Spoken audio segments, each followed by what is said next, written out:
Welcome to The Breakdown, brought to you by PaintballAccess.com. I'm Matty Marshall alongside Todd Martinez. The PSP World Cup is just around the corner, October 9th through the 12th, down a little outside of Orlando, Florida. Biggest event in the paintball world. Today on The Breakdown, we're going to be talking about teams ranked 6th through 10th here in the PSP Professional Division. So Todd, what a crazy event. It's just around the corner. You know, we always talk about how awesome the World Cup is for a reason. And everyone always wants to win the World Cup. It's been an insane year so far. Dynasty's out. VCK's out. Revo is coming up, along with X Factor, the reigning World Cup champions. They were able to win the Challengers Division, and they will be in the Champions Division to try to repeat as world champions. They had such a dramatic come-from-behind victory against Impact 2013.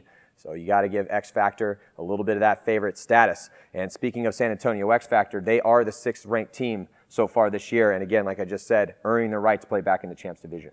Yeah, and San Antonio X Factor in Dallas, they took 3rd place. MAO 5th, Chicago 9th, sent them down to the Challengers bracket. And then, of course, West Coast Open coming back and winning that. But, they did look solid. It's not how you start, it's how you finish. Absolutely. Which was their year last year, too. Exactly. So, hey, man, don't be perfect, be clutch. Whatever paintball cliche you want to throw in there, definitely have a chance, man. They definitely have a chance. Yeah, I mean, they got a solid roster. It's the same guys that we've been talking about over and over again.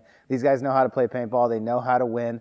And, sometimes, you have a bad event, end up going down the Challengers bracket, but they work their way back up. And if they play at World Cup like they did last year at World Cup or like they did at the West Coast Open, then, we're going to see a solid X Factor team out there. And, with that win last year at World Cup in the fashion that they did it, then, there's nothing that this team isn't capable of now.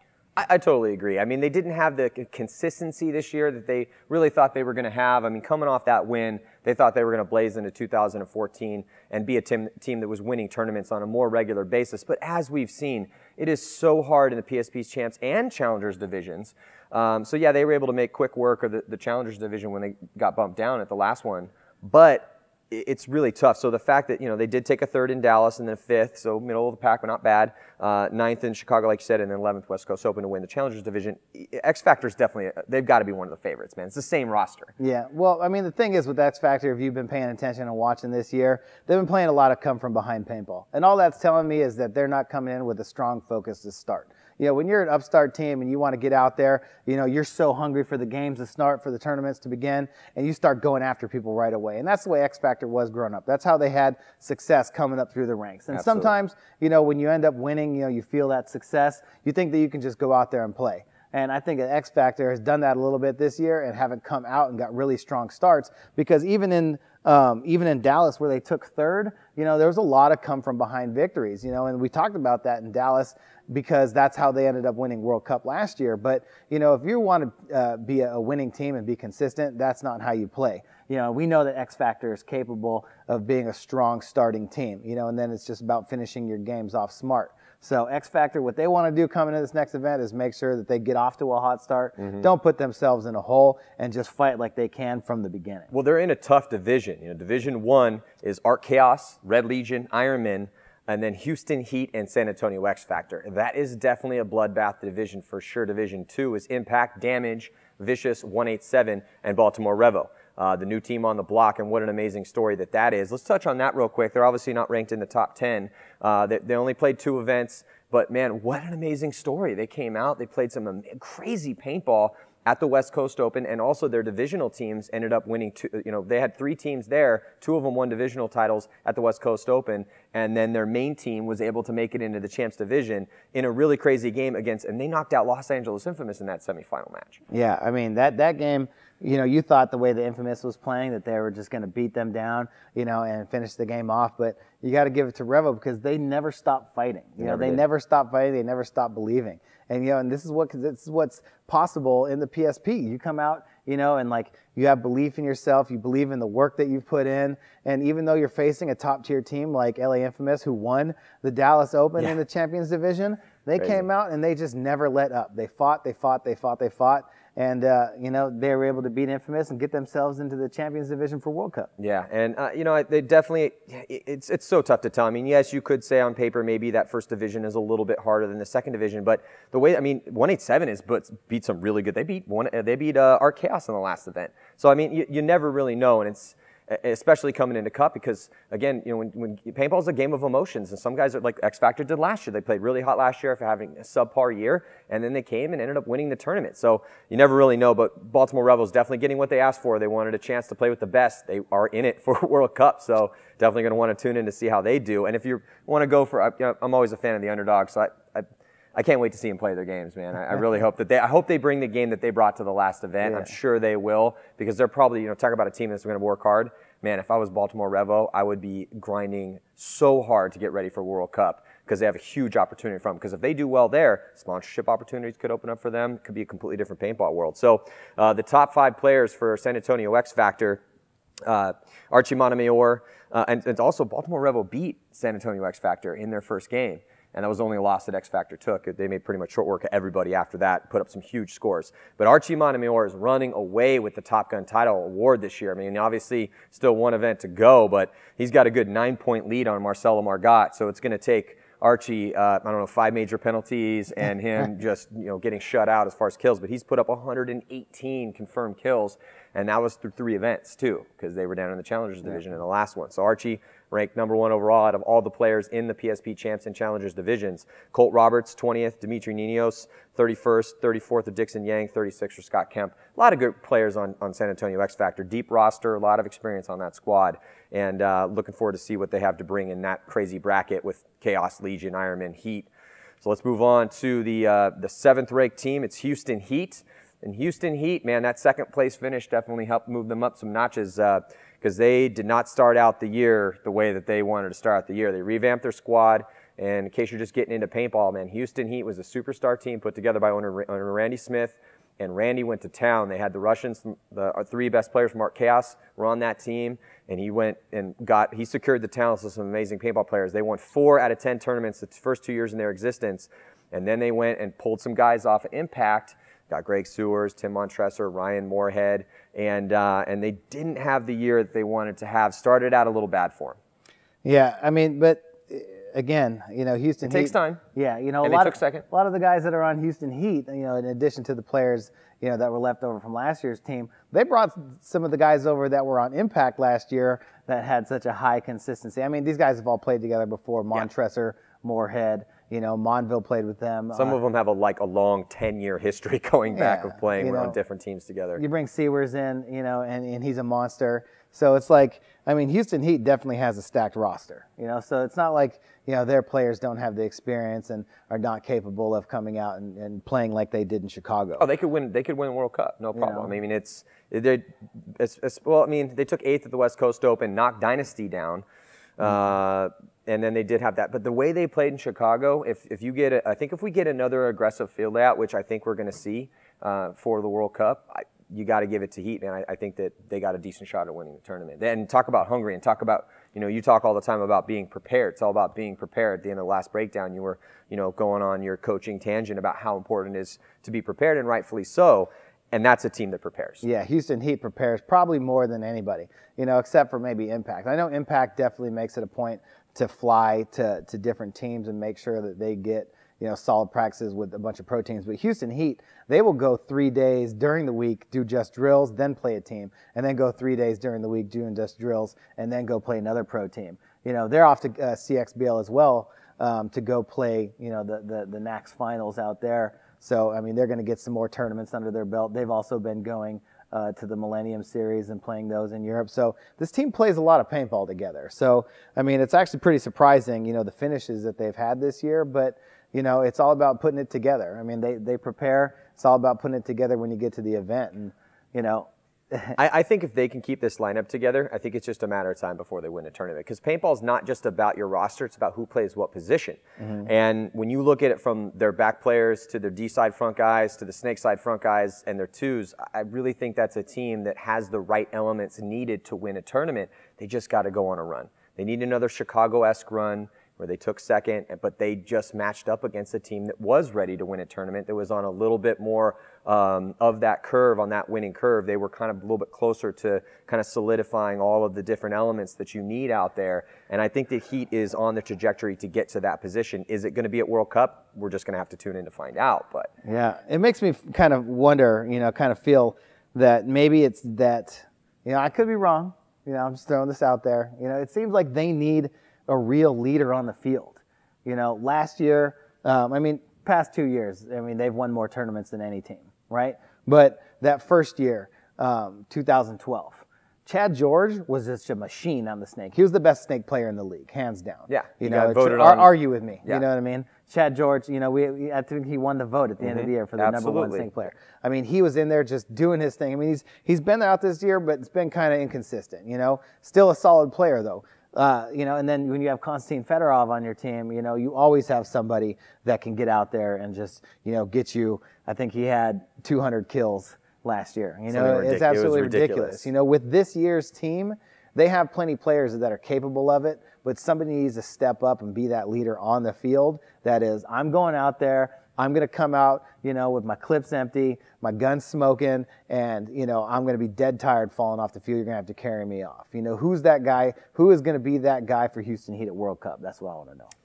Well, we're going to, again, just have to tune in to find out. So, yeah, Houston Heat definitely, and all these top teams that we've talked about here leading, as we get close, especially with this next one and the way that they played at this last event. That's what makes the PSP so interesting and so magical now, is that anyone's got a chance in these champs and the challengers, to be honest, too. If you have Revo beating teams like Infamous, I know that was a controversial ending to that match. You can go check it out for yourself and see what you think about that Infamous Revo matchup that put Infamous down for the World Cup. But, so Houston Heat, the next team coming up here, the 8th ranked team heading into the World Cup, is Art Chaos. And talk about a topsy-turvy year that they've had. Yeah. My God. So they started out the year in Dallas, coming in highly touted. Everyone's like, oh, Art Chaos, talking about Konstantin Fedorov. So what happened with Art Chaos was, just like Heat went to Impact and grabbed some of their longtime core guys, that's what Art Chaos did to Houston Heat. Which totally makes a lot of sense, because it's a Moscow-based team, and they went and picked up guys that they were already playing with in Europe: Konstantin Fedorov, Sergei Sonaiskov, Miske Kesnev. But they also got Birnikov off of Moscow Red Legion, which was huge. So they had the 4 best Russian players ever to walk the face of the earth, all in the same team. So coming in, everyone was like, "Oh, watch out for Art Chaos this year." And then and they go and they win. So they win the Challengers League, and then at the Mid-Atlantic Open, they lose every single game at the Mid-Atlantic Open and bump back down to the Challengers Division. Then in Chicago, they storm back and they win the Challengers Division again. And then I think this last one was kind of, okay, we got it together. And I think that they started playing that core group of guys a little bit more thoroughly and giving those guys the spins that they need to get comfortable. Because, when you look at the top 5 players and their rankings, they have Birnikov's 4th. Sergei's 10th, Fedorov's 14th, and Mishka's 17th. So those 4 guys are all in the top 20. You keep them out there till the wheels fall off if you want to win tournaments. Sure enough, at that last event, what did they do? They won the tournament. Yeah, and I honestly thought that they could have done a lot better had they not played their second line at all. Every time those guys went there, you got to give your second line a chance. You want to put them on the field, see if you can get something going to help, get an even spread and, get contributions from everybody down your roster. But when you put guys out there and they're not getting the job done, in a race of 7, you don't have time for that. When you put your second line out there and they're getting penalties and not winning points, that's the reason why a lot of the teams in their bracket were actually in those games that played against them. Because when you watch these 4 guys on the field together, they're virtually unstoppable. Once the coach finally realized that, hey, I can't even play, my second line, that's when they really came out and started pounding people. And, it's amazing to watch those guys play together, the way they talk, the way they move. Yeah, and they have some, we don't want to take anything away from the other guys that are that second line. There's some talent on that squad, deep, but, like Axel Godin's great, Clint Moore's proven himself in international competition over the years. But when you have, those guys have proven that they're not at the level that those 4 players are on. So you got to just leave those 4 guys out there. And that's the thing, but you have to develop your talent, and you need the experience to do that. But the question you got to ask is, do you want to win tournaments or not? And then, man, they put those guys out there, and they had a really good event. Man, this is a "what have you done for me lately" league. And you keep saying that that this is the that the first division is the bracket of death, but I see a lot of teams in the bottom 5 over here in this first bracket. And you got Impact #1, Damage #2, Vicious #5. That's 3 of the top 4 teams in the Champions Division in this bracket. we know what these teams are capable of, but this is what have you done for me lately here. Well, I can't disagree with you. It's definitely a what have you done for me lately sport and league for sure. But at the same time, I mean, Chaos just won one. Red Legion made the semifinals. The Ironmen have been that perennial mid-level boss. They might be ready for it. Heat took second in an event, and X Factor won the world title last year. Now, we could do the same thing on the other side, though. A lot of I think that's what you're saying. Because, Impact, they've took 2 seconds and won one. Damage, we had talked about on the other breakdown about how we think, Damage, man, this might be their event. They played some Inspired Paintball at the last one. And, Damage could win the World Cup. They've done it before. They got pretty much the same roster they've had for years. It's their home area. And then Vicious. Vicious is going to be hungry, too. They took second place. 187 has been icing people down in those relegation games, proving that they deserve to stay in it, beating some really good teams. They beat Arc Chaos at the last one. And then Revo beat Infamous, who won the first. Yes, a lot of maybes, a lot of who knows what's going to happen. You better tune in. Yeah, you got to tune in. That's the whole reason you watch. Yeah, I can't wait to see it. So the top 5 players for, like we were saying, for 187, for Arc Chaos before we move on to the 9th ranked team here in the PSP. It's, again, Bernikov. Sergey coming in. He's the second highest player on the team. But and then Konstantin Fedorov right behind him, 14th overall. And then Mishka, 17th. Then it goes all the way down to 78th overall, though. So that shows you right there the strength of their top 4 players and why they should play the bulk of their points until they can cultivate that talent to see who's going to be the next Russian superstar. Maybe it is going to be Lukshut. Maybe it'll be Lazarov. Who knows? But they're not that yet. So they definitely need a little bit more incubation time. So let's head on here to the 9th ranked team, and it is Chicago Aftershock, who unfortunately for Chicago Aftershock fans is still down in that Challengers Division. And, kind of a tough year for them. They came in, and Dallas took 8th, but were able to stay in the league, or stay in the Champions League. And then they took 3rd at the Mid-Atlantic Open. And that was a pretty crazy turn of events because in the Mid-Atlantic Open, that was a very conservative field. Aftershock is not a conservative playing team. They're that wild and crazy, cannonball down the field, at least up until that point. But they proved to a lot of people, a lot of fans, that they had diversified their style and that they were definitely a team to watch. And as long as they can keep this roster together, I really think they got a chance. And I think they've proven that. They have awesome games, that they're really fun to watch. They're one of the most entertaining teams to watch in the league. But they're going to have to fight through that second division in the Challengers Division. It's going to be VCK, Boom, Seattle Thunder, and Red Storm. So, there's a really good chance that we're going to see Chicago Aftershock potentially playing one of those other big teams in a semifinal matchup to determine who's going to be playing in the Champs and Challengers League for the next season. So, yeah, Chicago Aftershock, they went 3-1 but they went 3-1 in the prelims in the Challengers Division. They lost to Thunder, but then they lost to X Factor, and they got whomped on by X Factor in that semifinal matchup 0-7. Yeah, that was pretty bad. Yeah, that was. That's probably the worst I've seen Aftershock play all season. And we weren't talking about them at the beginning of the season because we had hoped they were doing well. They were playing really well at the beginning of the season. Yeah. They're starting 5 with Sosine, McKenna, Markowski, Velez, and Lawhead. I thought were actually playing really, really well together. I thought Sosine and Markowski at the end of last year, coming back and, solidifying some experience with that top 5, really helped those guys. And, they had an injury to Wozni. Ginter was playing pretty well. And, pretty much those couple guys right there, were pretty good coming off their bench. But, I really liked Aftershock, the way that they were playing. They playing like with chip on their shoulder, felt like they had something to prove. And, they're an exciting team to watch. So if Aftershock can get out of the Challengers bracket at World Cup, it'll be exciting to see them next year. Yeah, and there's a decent chance that we're going to see them on Sunday as well, too. We're going to have to see how the prelims kind of shake out for them in the Challengers Division. But, man, I love watching Karl Markowski play the game. That guy is a beast out there. Chris Sosian was a huge pickup for them. And then that core, the divisional players that they've been bringing up, and Mikey Bruno, their coach, has been doing a really good job of leading the charge. This is going to take a little more time, a little more seasoning for them. I really hope they can keep it together heading into next season and that they get a good performance there at the World Cup. Hopefully earn the right to get back into the Champs Division. So we'll head on to the 10th ranked team and talk about a crazy year. We know it's been a pretty wild and insane 2014, and this team particularly is, you can almost put them number 1 on the list as far as topsy-turvy years go. It's Los Angeles Infamous. Coming out the gate, first event of the year, Dallas, they won that event, and they looked really good doing it. Zach Waite came back on the team. He was the MVP of the finals. Whole team was hitting on all cylinders. They have one of the deepest rosters in the league as far as talent and experience is concerned.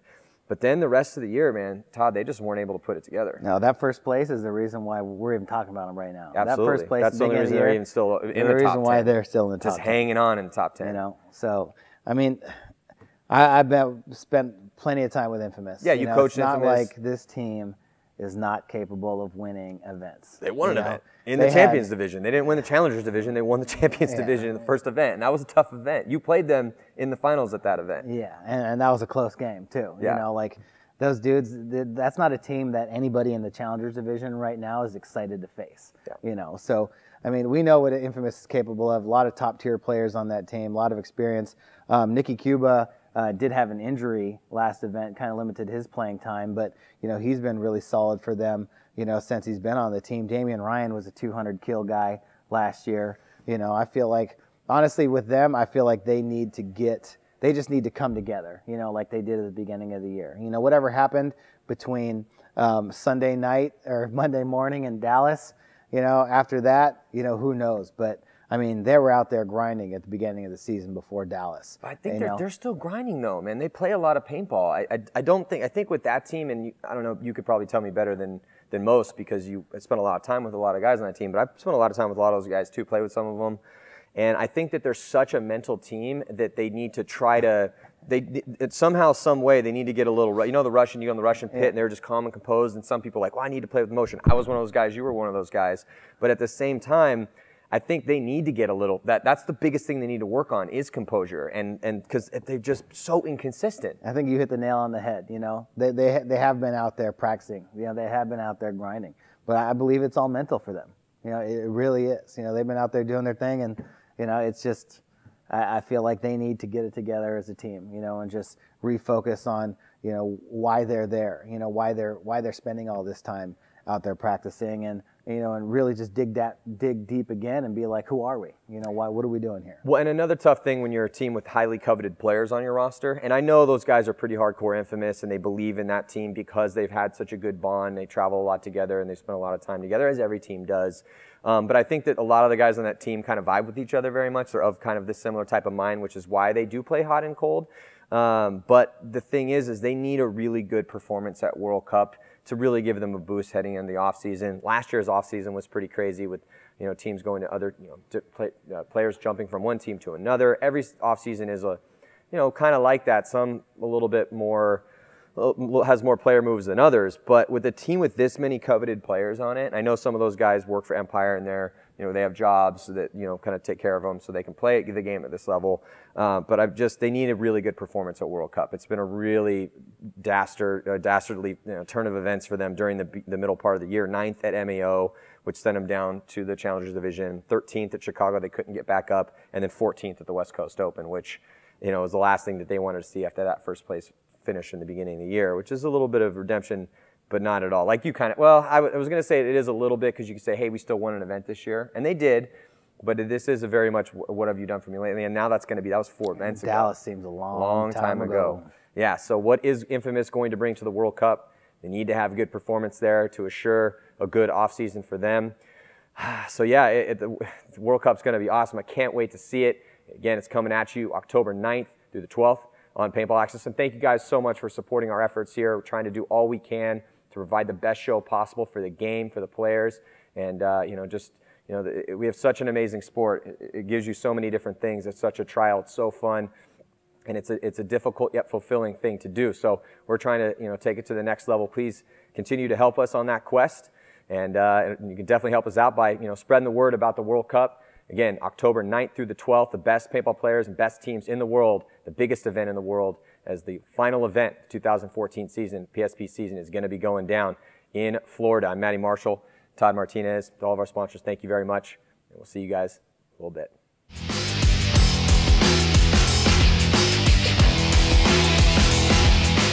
There are massive opportunities, both with the sport of paintball and for your business. If we are successful in taking our sport to another level, unite with Paintball Access in our quest to elevate paintball and broadcast it to the world. There are advertising packages available for any size business. Join us. Advertise with PBA and help us change the sport for the better forever.